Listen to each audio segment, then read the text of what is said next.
Hi students, நான் உங்கள் வெற்றி டியூஷன் சென்டர்லேருந்து கல்யாணம் பேசுகிறேன். இந்த வீடியோவில் லென்ஸ் லா அப்படின்றது என்னன்னு பற்றி பார்ப்போம். The direction of induced EMF produced in the coil opposes the change of magnetic flux. அதாவது மேக்னெட்டிக் ஃப்ளக்ஸ்னால் உருவாகக்கூடிய கரண்ட்டானது அந்த மேக்னெட்டிக் ஃப்ளக்ஸ் சேஞ்ச் ஆகிறது தடுக்கும். சரியா ஸ்டூடெண்ட்ஸ்? அதாவது சிம்பிளாக ஞாபகம் வச்சுக்கோங்க ஸ்டூடெண்ட்ஸ், இந்த கரண்ட் உருவாகிறதுக்கு காரணமே என்ன? சேஞ்ச் ஆஃப் மேக்னெட்டிக் ஃப்ளக்ஸ் தான். மேக்னெட்டிக் ஃப்ளக்ஸ் சேஞ்ச் ஆகிறது தான். சரியா? ஆனால் அதனால் உருவாகக்கூடிய கரண்ட் என்ன பண்ணும்னா அந்த மேக்னெட்டிக் ஃப்ளக்ஸை சேஞ்ச் ஆகாமல் தடுக்கும். புரியுதா ஸ்டூடெண்ட்ஸ்? அப்பாவே பிள்ளை எதிர்க்கிற மாதிரி, ரைட்டா? ஸோ அது என்ன எதுன்றதை நம்ம பார்க்கலாம். சரிங்களா? ஃபர்ஸ்ட் ஆஃப் ஆல் உங்களுக்கு தெரியும், இப்போ நம்ம ஒரு காயில் இருக்குது, காயிலுக்குள்ளே நான் என்ன பண்ணுறேன், மேக்னெட்டை அந்த பக்கமும் இந்த பக்கம் மாற்றும்போது இந்த காயில் இருக்கக்கூடிய மேக்னெட்டிக் ஃப்ளக்ஸ் என்ன ஆகும்?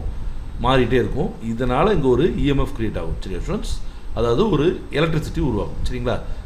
இது உங்களுக்கு தெரியும், ரைட்டா? இது என்ன ஏன் அப்படி நடக்குதுன்னா, பாருங்கள் ஸ்டூடெண்ட்ஸ், ஸோ இந்த நம்ம மேக்னெட்டை அந்த பக்கம் இந்த பக்கம் பண்ணும்போது என்ன பண்ணுதுன்னா, இந்த இதில் காயில் இருக்கக்கூடிய எலக்ட்ரான்ஸ் இருக்குது பார்த்தீங்கன்னா ஸ்டூடெண்ட்ஸ், அந்த எலக்ட்ரான்ஸை இந்த மேக்னெட்டிக் ஃபீல்டு என்ன பண்ணுதுன்னா ஒரு டைரக்ஷனில் மூவ் பண்ண வைக்குது. சரியா ஸ்டூடெண்ட்ஸ்?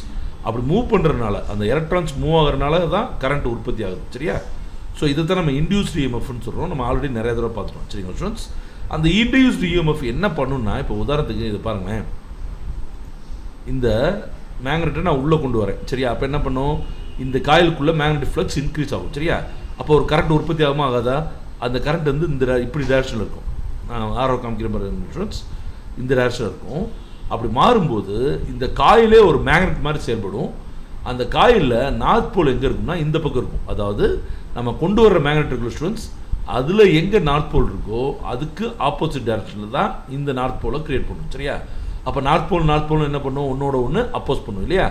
புரிதா ஸ்டூடெண்ட்ஸ்? அதுதான் சொல்கிறாங்க. சரியா? அதாவது நீங்கள் மேக்னெட்டிக் ஃப்ளக்ஸை சேஞ்ச் பண்ணுறீங்க இல்லையா, அதை சேஞ்ச் பண்ண விடாமல் தடுக்க ட்ரை பண்ணும். அதை தான் வந்து லென்ஸ் லா சொல்லுது. சரியா?